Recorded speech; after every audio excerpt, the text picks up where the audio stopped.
The new year is coming. This week, we turn the calendar to 2026.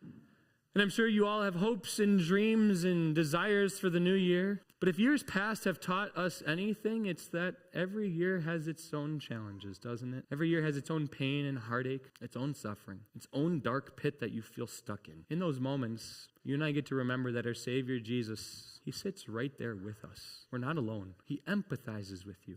When you're tempted to feel like you're isolated, that no one gets it, that no one's there with you, your Savior Jesus taps you on the shoulder and says, I'm right here.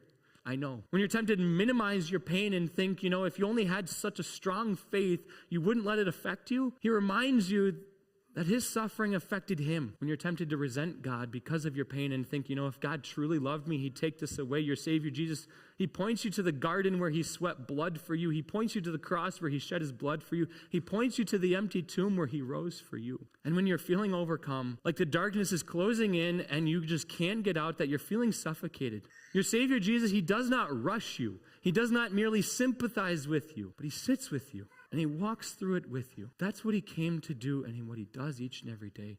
He empathizes with you in the darkness of your pain. And someday he's going to come back and he's going to take you out of this dark and sin-filled world to be with him forever in heaven, where there is no more darkness, where there is no more pain, where you're never going to feel like you're stuck in a pit of darkness. You're going to be in God's comforting presence for eternity.